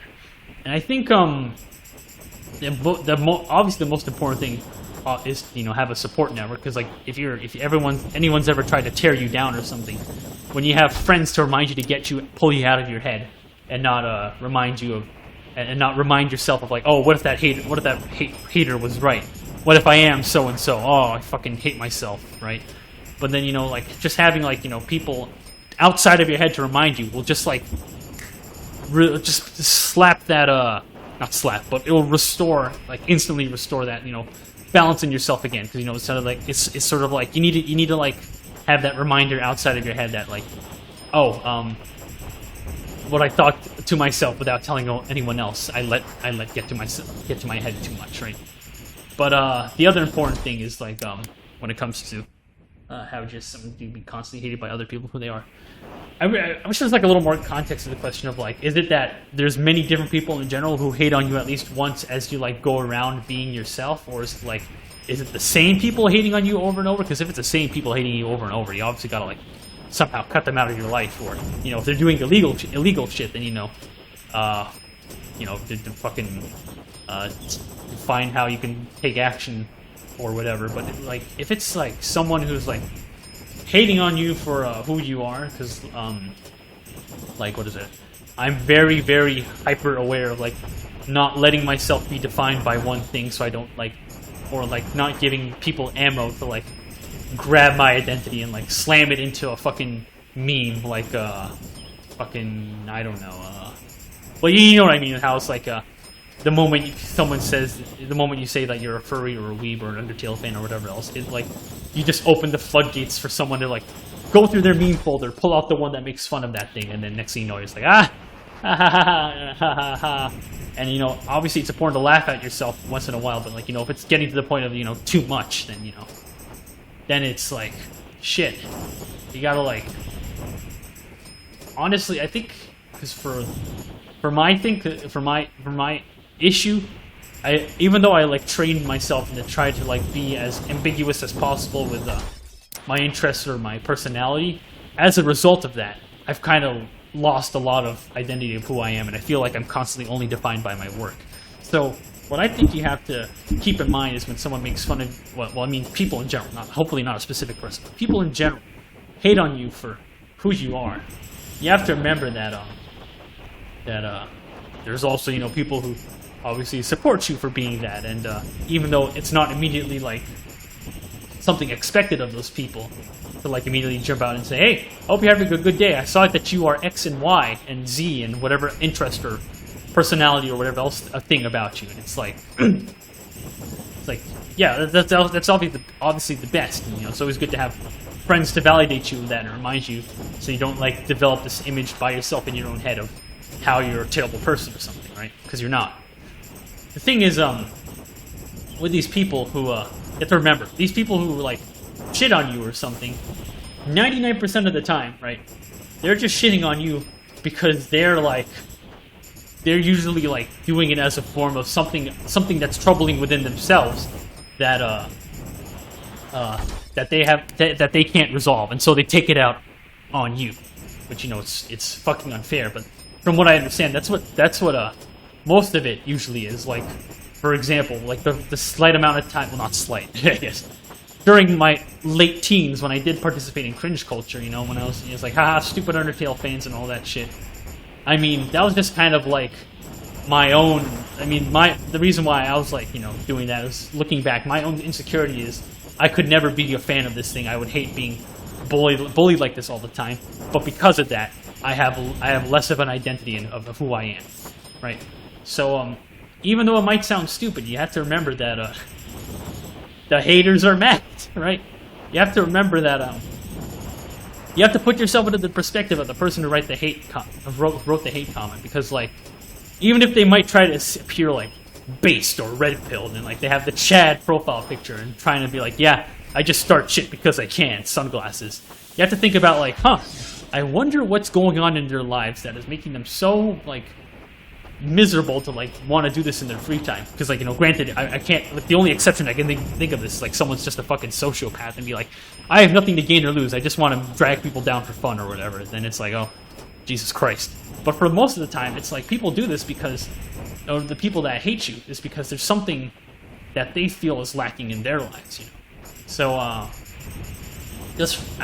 hope that, like, given the advice I've said earlier about, like, trying to not feel inadequate, relying on people to remind you where you are and your place in the world, and like, finding, and this is my recommendation, you don't have to do it, finding, your identity through creative expression, and then not only just doing it in one medium, but like combining all your interests and experiences to like, even if someone could copy it exactly, everyone knows that no one could take away that personality of whatever you make because it's uniquely you, right? Like how I said with Stickmen 2020, like anyone could like technically remake it. Like I know Rhinus, that's his name, on my server, made a fucking amazing recreation of a possible Stickmen 2020 episode, but it's not the same thing as the actual real deal, and it shines in its own right compared to people who do like amazing 3D models or landscapes or whatever. So you just have to remember to shine in your own right, and if anyone hates on you for that, then you have to don't take it like before you take it personally, right? Because if you do, then obviously you can go to a friend to just like be reminded, just like some outside validation to pull you out of your head and remember, oh yeah, that's right, I'm not a piece of shit. This person is just being unreasonable. The thing you have to remember is that if the next time it happens to you, put yourself in that person's shoes, and you might realize, think, oh, haha, this person's kind of sad. You know, they're just upset that they're too much of a pussy to like not be outwards about what the things they like, unlike me, you know, or something like what else? Or maybe it's even like not so much sad as in pathetic sad, but maybe sad. It's like, oh shit, maybe this person doesn't want to admit something about themselves, and they're coping by taking it out on me, you know. But yeah, just put yourself in my final bit of advice through everything else I've said is try putting yourself in the perspective of the other person and think about what could have possibly driven them to write that thing. Like maybe they didn't even really think about it and it's just sort of like they just saw it briefly on Twitter and they just write a 2-second tweet and they forget about it later. And it's like it'd be like the situation where you like come up to them to confront them and then they realize, oh shit, sorry, my bad, or whatever, and then it's all good, or whatever else. There's like so many different possibilities where at the end of the day, the final conclusion is that you are not inadequate or you're not a piece of shit at all, right? It's just either someone coping with I mean, it's usually someone coping with something else, or on the rare chance, maybe it is a sociopath. Well, in that case, you kind of have to hope you never interact with that person again, I guess, right? I hope all that helps. Next question. What's 9 plus 10? 21? You stupid. No, I'm not. What, 9 plus 10? 21? You stupid. Okay, question 21. How are you feeling I guess, how are you feeling right now? Hope you're doing okay. Anyways, this is the end of the email. Sorry for it being so long. No problem. This is a really good email. I really love the vulnerability in this one for me to, like, help you out, you know? But whatever the case, how am I doing right now? I'm pretty excited that, I may not have, like, honestly saving my outward expression of being done with college for the video for Friday, but whatever the case, yeah, I'm pretty excited for the future, and I'm happy that I finally finished this thing in my life that was sucking away for 4 years, and I guess also on top of how many years would it have been, like, yeah, 12 years of being in the American education system, bringing it to a total of 16, Jesus Christ, but yeah, I honestly just don't know what's going to happen in the future, other than the fact that I'm going to come back to 3D, and it's, yeah, I'm just excited, and like I said, I'll talk about my reflections more in, like, the video on Friday, but, yeah, yeah, sorry I'm blanking. Fuck Christ, let me just move on to the next email. Okay, this email is pretty cool, because if you've ever gone to an American public school, chances are in that video, when it was time to, like, watch a video for science class or something, chances are the teacher would put on this show called Tim and Moby, and so this email right here was created in the form of like a Tim and Moby message. Dear wavetro, what is your opinion on cryptocurrency, and what are your experiences with crypto? From Anon-Omus. Great question. This actually goes into great. This allows me. You just opened up an excuse for me to tell me the funny story of. It's about me and J Schlatt, right? So when I used to be on his old server, this is around the time before he blew up and he only had like 10,000 subscribers or something, right? I used to be on his server, and it was a grand old time. I really missed those videos he did of like OpenTTD and shit, but you know, he's doing whatever now. Whatever the case. I remember he was telling me about cryptocurrency and all this shit, right? He was making crypto jokes long before the Schlatt coin bit, right? He was talking about these two altcoins, Deep Brain Chain and Nano Coin or something. And he was just, everyone on the server would talk about it so much. He had a dedicated cryptocurrency channel, and at one point I just bit the bullet and I asked him, all right, Schlatt, I'm interested. How do I get into this shit? It's like, oh yeah, just create an account on like Coinbase, then transfer it over to Qcoin, and you'll have some Nano and Deep Brain Chain Coin, DBC and Nano. Those are the ticker symbols. This is in 2017, I think? Yeah, I think it was 2017. Was it 2017? Yeah, I think it was early 2017. I don't really have the timeline. It was like, just look up the release date of the video, Elon, Are You Okay, on his channel. That was basically around the time when that basically marked the end of his Discord server because that video went viral and he shut down the server just because like the server quality went to shit. Well, whatever the case. With the Schlatt thing with the coins, I remember buying into it 100, and then like I think I waited just about a month, and I had major paper hands, which means that I was very not confident, and I would quickly sell my shit off. Right, so I bought these 2 coins at a price of $100, and they both fell by 50%, and I was like, oh shit. Sorry, no, coughing wasn't part of it. I was like, oh shit, this is a bad idea. And I cashed out, which means I like took $50, which means I officially lost $50 from trading altcoins. And Schlatt was like, what the fuck is wrong with you? You're supposed to hold it, you fucking pussy. And I was like, I'm sorry, man. I got scared. I'm sorry I have paper hands. And I never got into cryptocurrency again. I remember people on Connor's servers were telling me, like, why the fuck did you do that? You're an idiot. And, you know, this is also before, like, Connor and Schlatt even, like, met up and, like, started SMP Live. But I guess that must have made it 2018 then. My bad. Early 2018? 2017? Fuck, I don't know. Wait. Yeah, somewhere around there. But whatever the case, that was my first experience with crypto. And ever since then, I'm looking at crypto, and then I'm also looking at, like, you know, the current situation with COVID and how the Federal Reserve is destroying the value of the dollar by just printing it infinitely and giving everyone stimulus checks, and everyone's just dumping into the stock market or real estate or cryptocurrency, and it's like, huh. I don't know, I'm feeling a little less confident about the dollar. Like, obviously, at any point, these cryptocurrencies could completely collapse, and it would be a shit show, and then it's back to the dollar, and it's all back to good and normal and shit. But honestly, crypto is pretty promising. And I'm not talking about, like, what is it? I know a lot of people who say no to crypto, and it's like, obviously it makes sense because, like, Ethereum is, like, the hot crypto coin right now for being, like, the main coin of NFTs and, all that shit. But the problem is it runs on a proof of work thing, which means that in order to verify a transaction of the cryptocurrency, an extreme amount of GPU power usage has to be done to prove that the coins were transacted in general. What a lot of people don't realize is that, you know, there's also coins that, and including Ethereum, that wants to switch to this model, that want to switch to proof of stake, right? Which is this model that uses way less energy, which means way less transaction fees, and overall it's better for the environment. And, you know, you also have that decentralized sort of aspect where, you know, now there's no government that can control the value of the currency or anything. It's just there. It's a currency that anyone can use, and no one can be refused by a payment processor, and it's all great and open and all that, yeah. So I'm really big on the idea. I just don't think it's quite that viable yet, and I know I am hurting myself by saying this because the earlier you get into crypto, you know, the higher chances of, you know, you hitting it big, like, you know, how no one knew that Bitcoin would be stable until now when it's $50,000 fucking dollars a coin or something, and now everyone who threw away their hard drive with 50 Bitcoin back in, like, 2015 are kicking themselves right now, right? But, whatever the case, there's also Dogecoin, right? The thing about Dogecoin is that was also what also was really interesting, because it's like, okay, Bitcoin somehow became a valuable and stable coin over time, but no one was able to predict that, because any altcoin could also be just a scam, right? Like with Deep Brain Chain, that was one of the coins I successfully cashed out of that Schlatt got fucked over on, which turns out to be, that coin turned out to be a scam, so I'm glad I got my money back on that. I don't know about Nano, though. But whatever the case, there's a lot, you know, it's like, how can you tell what is the next big coin? And obviously Ethereum is blowing up right now, but it's so stupidly inefficient and power hungry and wasteful, and NFTs are also stupid. Who the fuck would pay $3,000 for a picture, right? It's fucking dumb. And it's like, of course, no wonder people have a bad impression of crypto. But, you know, you gotta understand that, like, you know, fractional reserve banking and the dollar, you know, they have faults too. And I'm not saying to dump those things right now and buy only into gold and fucking Monero or whatever, some shit, right?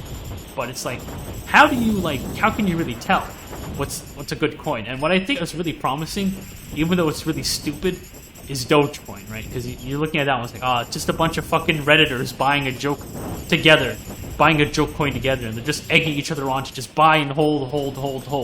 And then you suddenly realize, through sheer ability of just having a community encouraging each other to hold and not sell off or anything or whatever, you literally created a sort of, like, stable investment, right? Provided that, you know, there isn't, like, some billionaire who pumped their money into it right now and they're waiting to dump it and fuck everyone over.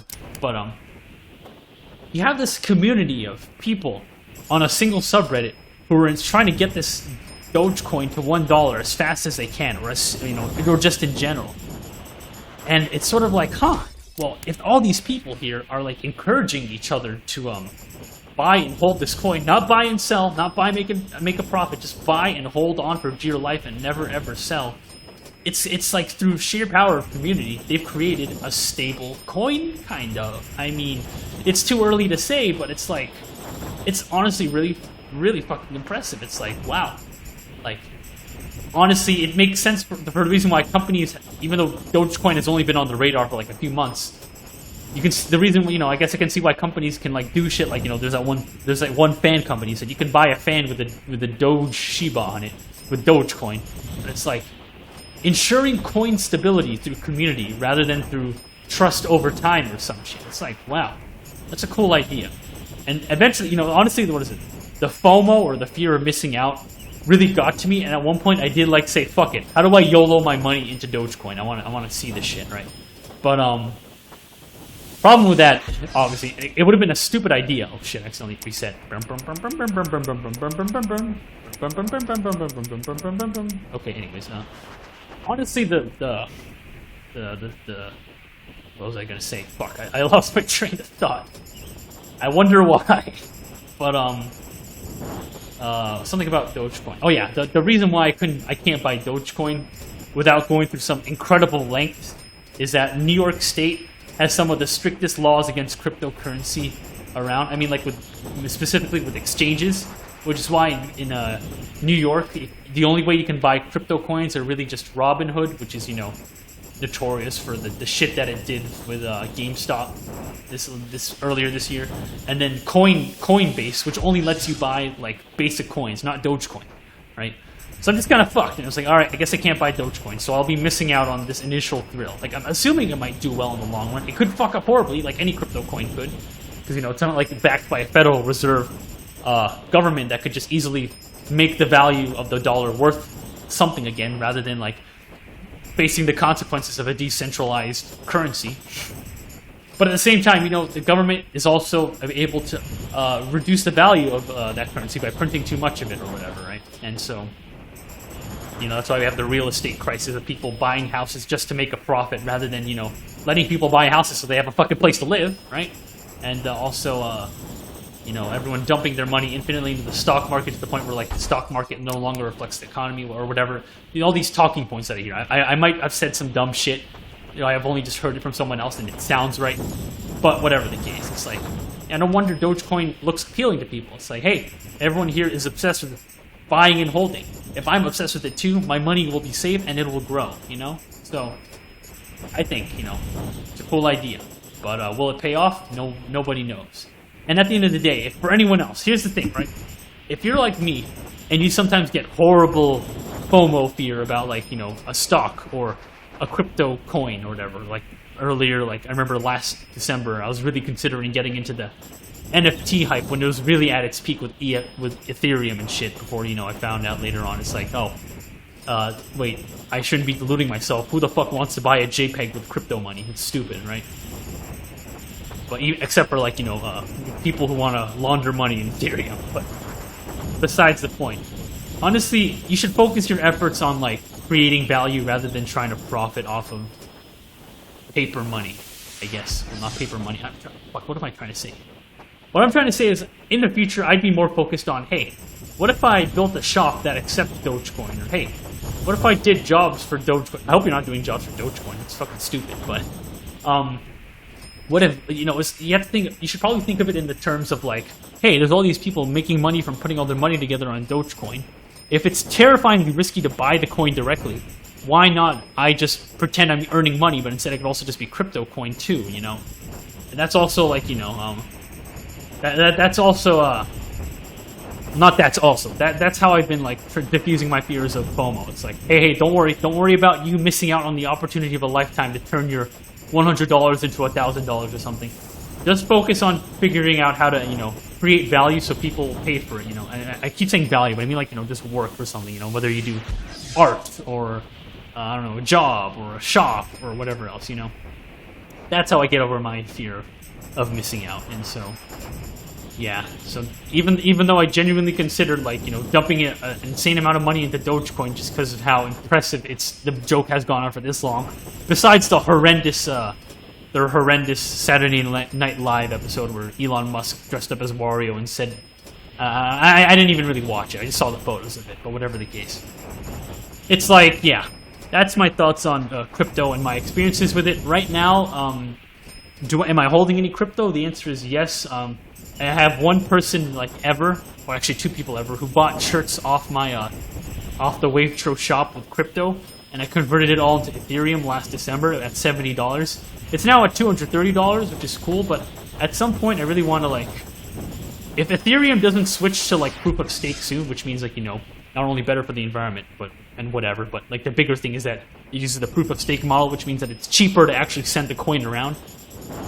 Unless if Ethereum doesn't do that, I'd like to switch to a different coin, just because, like, fucking Christ, Ethereum, you don't have to, like, cause a GPU shortage just to, like, fucking exist, you know? Just stop. You need to put the GPU miners out of business. They're a fucking leech, man. Damn. Whatever the case, though. Yeah, those are my experiences with crypto, and yeah, I currently have $230 in Ethereum, and I will get rid of it if I mean, well, not get rid of it, let's say, like, cash it out back to money, because then otherwise I'm on the hook for taxes, but I mean, like, convert it to another coin instead. I would like to turn it into Dogecoin, but can't do that. Literally every crypto site is banned in New York State, so, except for Coinbase and Robinhood. Next question. Have you ever considered going back through your old videos and putting the shop link in the description/pinned comment? Would you ever sell those snazzy thumbnails as prints/posters? Thanks for doing so much to keep in touch with the fans. You're a good guy. Thank you. Like I said, I really want to try to interact with people as much as I can and not be a faceless wall. I already said all this. Why am I parroting myself? This is the 4th time I've tried to reiterate on that. So it's funny you suggest this idea of why don't you promote the shop more? Right as I recently closed down the shop, asterisk, where I closed down the automated storefront. And instead, if you want to order something, you kind of have to, like, email me, and then I send you, like, a receipt on, like, Square or Stripe that you pay with your card on there or something. And it's like, honestly, I don't want to make a profit on merchandise anymore, because people honestly think, why don't you make this merchandise thing so I can just own a physical object of the stuff that I enjoy watching from you, and I can also support you monetarily. And, you know, it's like, okay, if you want to own something of mine that's physical, sure, I'll set up the shop for you. I won't be making any money on it because it'll only go to, like, the manufacturer of the shirt or the poster, because I'm only doing this so that you can own a physical object, and that's already, like, free self-promotion for me that you have that object.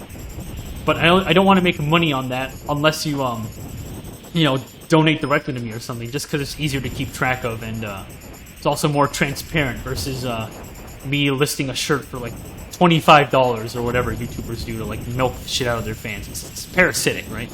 I don't want to do this for, like, I don't want to do this for money anymore. The only money I ever want to get out of wavetro is if people give it to me willingly. All right.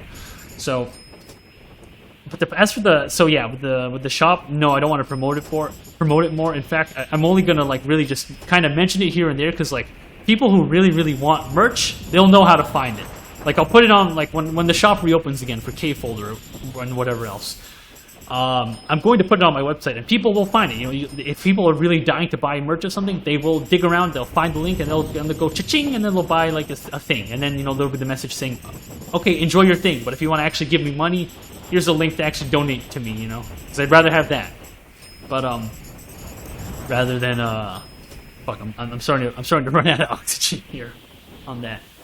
But, whatever the case. As for the posters idea of the thumbnail, honestly, that'd be a cool idea. My issue is that I don't want to have too many items on the store. It already is kind of a mess as is with how many things there are on there. So if you want to own a poster of a thumbnail, or just have any sort of, I guess, item from the Wavetro universe, yeah, sure, just email me. I can just get you a, I could just literally sell you a poster, right? I won't make any money on it, but still, we can get it set up. And honestly, I don't know how the print quality will turn out, but still worth a shot, right? Because I only use one manufacturer. But yeah, I don't want to make money on the shop, and so the shop is technically closed until next year, but it's also technically open. You just have to, like, place the order through email, and I, like, send you the payment page through that email, rather than, like, dealing with shops and tax and holy fuck. I mean, the big reason why I just don't want to deal with monetary support through shops is just taxes in other countries are such a fucking mess to configure. Holy shit. And like, if you want to order something and you're in an EFTA European country like Switzerland, Liechtenstein, Denmark, or Norway, you have to pay $12 for shipping. Fucking Christ! Like, how do I make a shop where you don't have to pay half of the item's price just to get the item, you know? But whatever the case, I guess people in the EFTA are used to that. But it's just really hard to configure because like. I someone orders something from Norway, I like say, okay, it's 25% tax there, I think, and then like I look in the print, what is it, the manufacturer service that I use, and it turns out they actually charged me more than that, and then I lost money. It's a big fucking logistical nightmare that I just rather not deal with unless I handle each order one at a time with email. So when the shop does come back, I'll probably swallow my pride and finally use something like Teespring instead, you know. But and hopefully they'll let me set the profit margin to 0. But whatever the case, yeah, that's a deal with the shop. Hi George, do you drink alcohol? If you do, when do you drink? Social drinking, every day, etc. Also, what are your thoughts on recreational drug use? Take care and have a good one. Oh, cool. Next question. Oh fuck. Keep forgetting about this reset button. Let's see how fast I can mash it. Hope I didn't give anyone a seizure there. Hang on, is that my last question? Hang on. Oh, okay, there's 2 more. Okay, so, drugs. Here's the thing. I don't even drink coffee. But, honestly, the closest thing I ever do to drugs, every now and then I have a diet soda that has aspartame in it. And that's literally it. So, the thing about me is I grew up as a pretty good kid. I always try to stay out of trouble, and, you know, I stayed away from drugs and all that shit, and I've benefited a lot because of that, right? And the reason why I still avoid drugs, you know, is just not only just because like I'm a big cheapskate that wants to save money and I don't want to like spend money on like buying coffee or buying weed or buying beer or whatever else to like, you know, maintain sanity or something, right? I don't want to rely on something to exist. That's terrifying. I also just really fucking hate the idea of losing control of yourself for fun. Like people say, acid's fun, dude, or like weed's fun, or alcohol is fun. It's like, no, it's fucking, I don't know, man. I don't think I'd do that well, because it sounds fucking scary.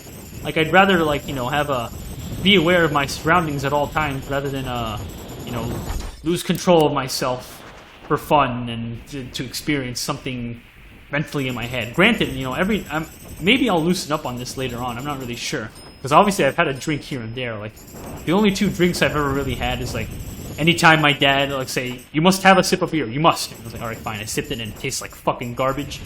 Or, like, another time when, in freshman year, my roommate got me, an alcoholic, orange drink from the pharmacy that also tasted like shit because it's from, like, the dollar bin. I only had a little bit. Okay, sorry that I cut off the video right as I was talking about that story, because I accidentally doxed myself about something. But yeah. And then the only other time I've ever tried drinking something was that same roommate was like, here, you should try this rum. And I was like, okay, I'll try rum. And I had a sip of it, and it also tasted like shit. It just tastes fucking bad, and I don't know. It probably also have horrible intolerance, and I probably would not be very well liked in Eastern Europe, given how much they love drinking there. That's all I can really think of. And what else? Yeah, I was never really a party dude anyway, but the bigger thing is just that, you know, I'm just not comfortable around drugs, and I'd rather just keep going my whole life without ever really touching them or using them or being into them. And of course, I'm not trying to say that people who are drinking coffee are doomed, but you know, it's like, it's just easier for me if I can like live my life without depending on, oh, I need my coffee in the morning, haha, I'm a wacky mother in my 40s or some shit, right? But shit, oh, gotta steer out of there. There we go. Yeah, I want to depend on as little things as possible, right? So, and yeah. So I don't really do drugs. Not trying to be like obviously I don't go around saying I'm straight edge, I'm high on life, I love not doing drugs, I'm better than all of you. Like I ripped all that from a Filthy Frank video, but I'm not saying that, you know, I don't obviously have any superiority complex over people who do drugs. Like, because, you know, those are the same people going to parties. I stay indoors, right? Fucking what grounds do I have to say that I'm better than anyone for just not doing drugs? But whatever the case, I don't want to do them. I'm not interested in doing them, and yeah, I don't really care. Like, obviously, every now and then, like, if someone says, come on, you gotta drink this coffee, I'll buy you a coffee, I'll be like, alright, fine. If I can't get myself, like, I don't know, fucking hot chocolate for my childish food taste or something. Sure, I'll drink, like, one of those fucking coffees that have, like, the ice and the whipped cream and whatever else. That's basically a dessert drink at that point, right? Sure, right? But, yeah. Recreational drugs, alcohol? No, no thank you. I'll pass. Alright, we're nearing the end here.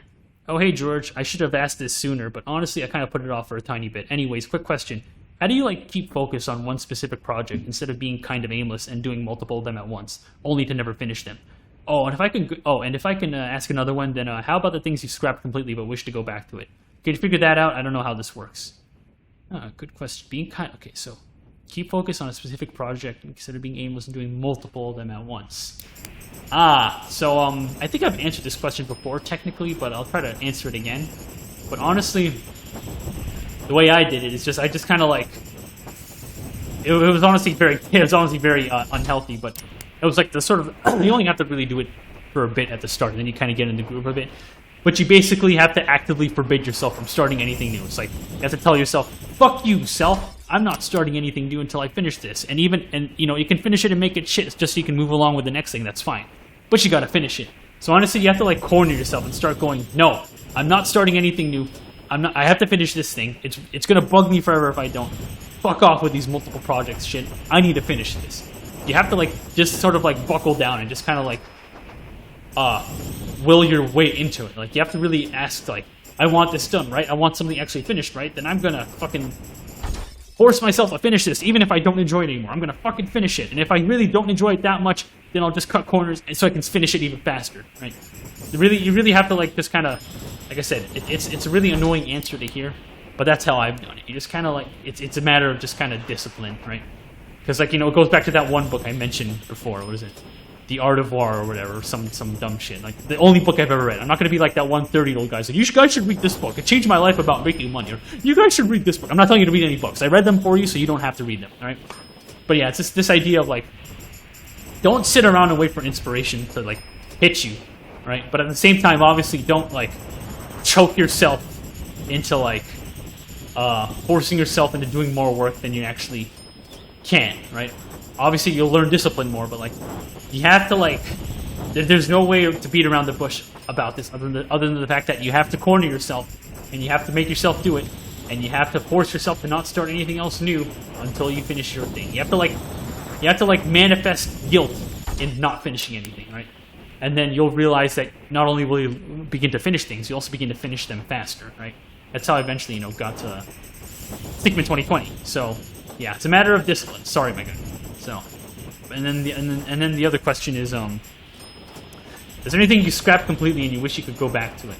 There used to be, but honestly, looking back on it, I don't really care for it anymore. Like, I remember when I quit the Robot _ channel because I was done with YouTube for a while, and I thought, fuck it, this isn't gonna work. I should focus on my computer science degree, and that was before, you know, I flunked out of computer science again anyway. Not again, but anyway.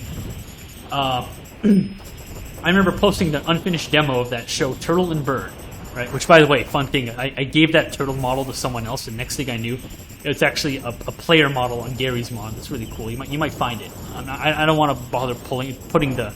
Actually, I'll put the URL in the description. Yeah, I'll go find it. I'll save you the trouble, but yeah. And I'll also put the link to Turtle and Bird in the description, too.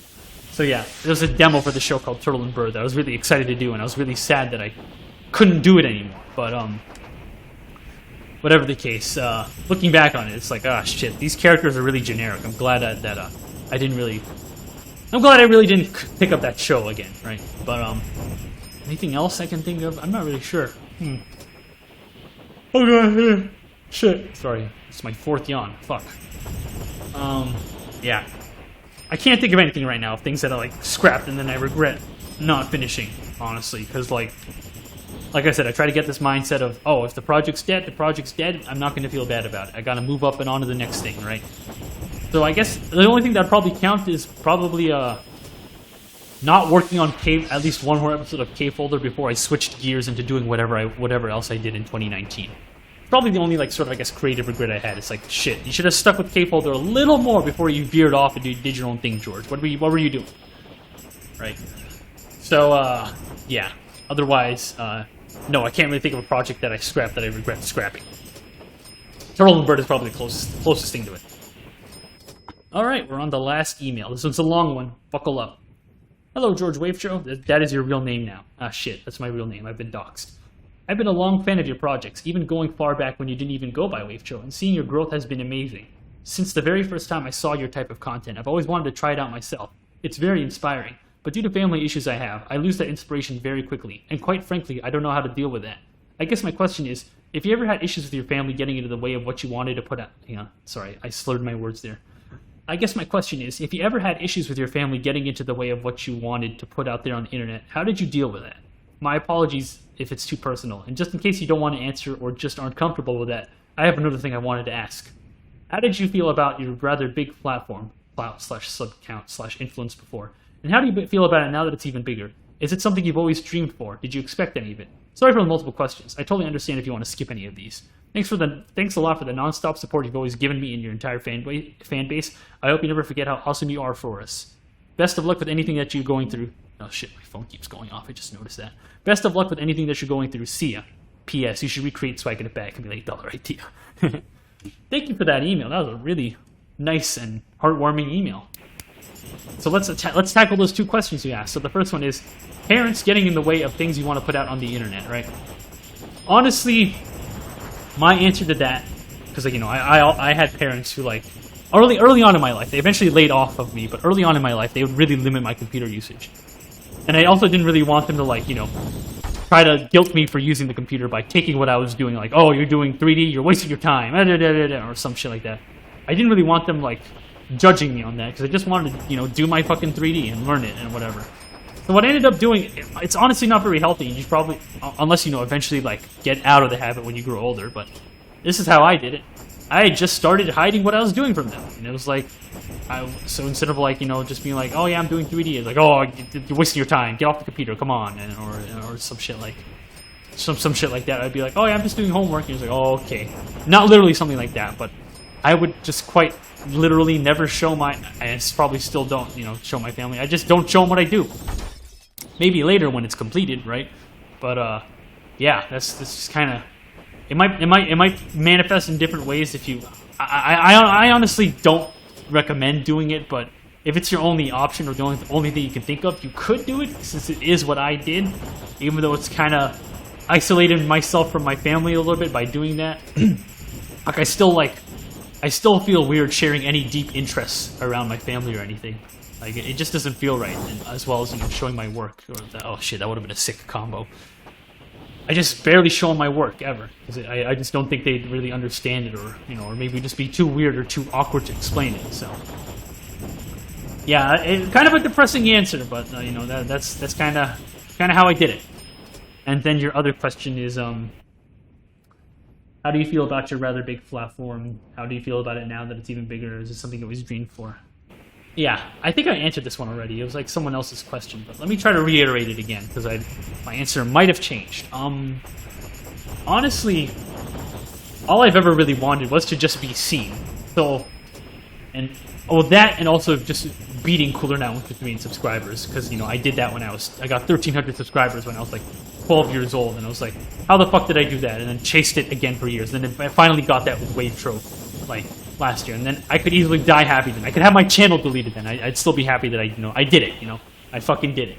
So honestly, it just feels weird, like, looking at my channel now and seeing, holy shit, it's closing in on 30,000 subscribers. That is not a small feat at all. Holy shit, you know. It's like, I never really expected it. Obviously, I'm not going to sit around and go like, oh my god, thank you guys, I never thought I'd get here. Because, you know, it's like, I saw this, you know, I've been seeing this growth for a while now, ever since YouTube started recommending the Dat Boy shitpost video. So it's obviously less exciting to me now that, you know, I've just been kind of expecting this sort of growth coming in, and even like it's even a little bit refreshing how the growth is starting to slow down, because, you know, it's a horribly timed growth spurt for my channel. I'm not doing any videos for until next year. So, but whatever the case, it's like I guess I'm just kind of. Like I said, I just want, all I ever really want is just like some amount of people to see my work, because, you know, I honestly just want to do it for fun, but like there's a certain amount of like doing this video stuff where it's like, this feels kind of pointless. This feels kind of pointless if people don't see it, you know, but people see it, and, you know, that makes me happy. And so, I feel already fully fulfilled. And even though, like I said before, if I ever hit 100,000, or 1 million, or 10 million, I'll always treasure the first 10,000, you know, the first 5,000, the first 1,000, those very beginning years when, you know, I finished and succeeded. The only goal I ever wanted was, you know, to just have people see my work in general. And people did. And people are. And, you know, I'm really happy with that. And it's kind of hard to absorb the fact that, you know, you're just sitting on all this amount of not publicity, fame, I guess, with the subscriber count, because you never really remember how much it is until someone outside tells you, "Whoa, 30,000, that's a lot! Congratulations!" You're like, "Oh shit, yeah, it is a lot," and then you forget about it again anyway, because like it's back to work on up in the next thing, which could be unhealthy. You always got to remember to look back and see what you do, see the work you've done, which I've said before. But yeah, that's my thoughts on, you know, how I've ended up where I am and all that stuff, and I feel like I'm missing something to this answer, right? Oh yeah, also like, you know, just one of the biggest things of all is just like seeing how people react, not only react to my work, like especially with comments, it's like my favorite thing ever, but also, you know, things like, you know, this Jinjomail thing where I even have people that can email me at all, or even like, you know, fan mail, or like people saying, "I made this thing," or like the other day someone made a drawing, said, "Hey look, it's inspired by your videos," and it's like, wow, you went out of your way to make something based on what I made. It's like, I'm actually heard on the internet. That thing is just, fuck, dude, I love that, you know? So no matter how big the number gets, I don't think I'll ever really get used to it or absorb the fact that it's that big, because like the goal I've always ever wanted, which is, you know, to be seen at one point with my work, it's fulfilled, right? You know, I never really wanted to do it for like money or the fame. I was just, you know, obviously I wouldn't have picked 3D animation if I was in it for the money and the fame, obviously, but like, you know, I don't cut corners with the show like Stickmen 2020 just because I'm in it for like watch time or quantity or something. I work with quantity because that's how I work, and I already feel fulfilled with what I do, and that's why I'm able to even take a year off to figure out, you know, the rest of my life, and then, you know, come back to this and, you know, feel good about never having to make $1 unless someone willingly gives me their money, you know? So, yeah.